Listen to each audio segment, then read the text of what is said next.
नमस्कार दोस्तों, स्वागत है आपका कथा सागर में। और मैं आप लोगों को श्रीमद् भागवत महापुराण के हिंदी रूपांतरण यानी कि सुख सागर की कथाएं सुनाती हूँ। आज मैं आपको सुनाने जा रही हूँ सुख सागर के तृतीय स्कंद का 23वां अध्याय। इस अध्याय में कदम जी का अपने तपोबल से इच्छाचारी विमान प्राप्त करना तथा देवहूति के साथ सांसारिक भोग विलास करते हुए उसके गर्भ से 9 कन्याएं उत्पन्न करना दिया गया है। कथा शुरू करने से पहले भगवान की चरणों में एक बार सिर झुकाकर उनसे आशीर्वाद लेकर उनमें अपना ध्यान लगाकर प्रेम पूर्वक इस कथा को सुने। मैत्री जी कहते हैं, देवहूति ने कदम मुनि के साथ अपने पति व्रत धर्म को वैसे ही निभाया जैसे पार्वती जी ने शिव जी के साथ निभाया। उनकी सेवा और गुणों से कदम जी बहुत प्रसन्न रहते और देवहूति अपने पति को सभी से श्रेष्ठ मानती थी। पति सेवा में उन्होंने अपने शरीर को गला डाला था और पति व्रत के आगे अपने स्वास्थ्य की ओर ध्यान भी नहीं। तब उनकी इस श्रद्धा भक्ति को देखकर एक दिन कदम मुनि दया से पीड़ित हो और प्रेम से गदगद होकर बोले, यद्यपि प्राणियों को अपना शरीर बड़ा प्रिय होता है, तथापि तुम मेरी सेवा के आगे उसकी ओर कुछ ध्यान नहीं देती हो। इससे मैं तुम पर बहुत प्रसन्न हूँ। बोलो, तुम मुझसे क्या चाहती हो? मेरे पास तपोबल के अतिरिक्त कुछ है भी नहीं। उसमें से तुम जो चाहो मैं देने को तैयार हूँ। देवहूति ने कहा, हे नाथ, इससे बढ़कर और कुछ उत्तम है भी तो क्या? बस इसी में से आप मुझे जो दे सकते हो दे दीजिए। कदम जी ने अपने तपोबल से उन्हें दिव्य दृष्टि प्रदान कर दिया, जिससे वे समस्त ऐश्वर्यों की दृष्टा हो गईं।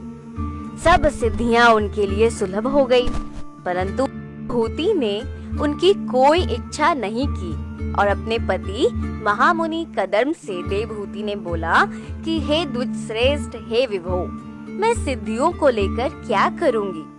मुझे आपसे एक बात कहनी है।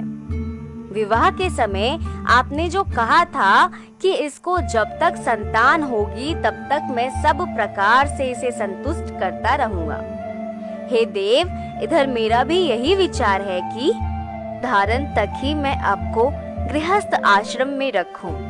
यदि एक बार भी आपका अंग संग तथा गर्भ धारण मात्र हो जाता तो अति उत्तम था। उत्तम पति के सरकाश से स्त्री को संतान प्राप्ति बड़े शोभे की बात होती है। इसके लिए आप कोई एक मंदिर बनवाइए जिसमें कामशाला अनुसार आपकी शिक्षा पाकर मेरा शरीर रति के योग्य हो जाएगा और मेरी इच्छा पूर्ण हो जाएगी।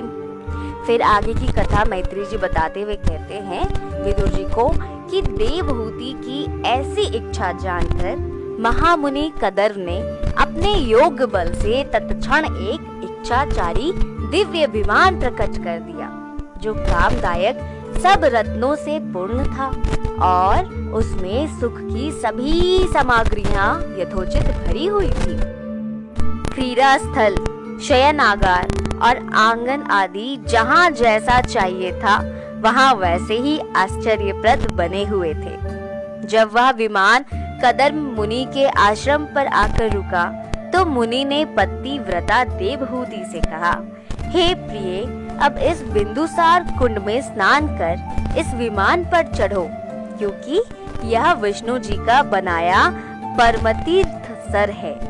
पतिव्रता देवहूति जो सरोवर में स्नान करने उतरी, हाँ, मुनि के तपोबल से हजारों किशोरावस्थाओं की कन्याओं ने अपने को उनकी दासी कहकर उनकी यथोचित सेवा सत्कार कर सब प्रकार की श्रृंगारिक सामग्रियों से सज्जित कर दिया।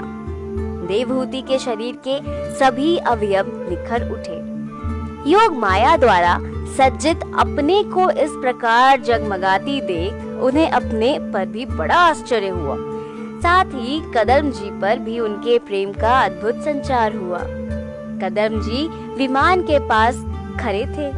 देवहूति ज्यों ही उनके पास जाकर खड़ी हुई कि उन सर्वलांकृता पत्नी को उठाकर उन्होंने विमान में चढ़ा लिया।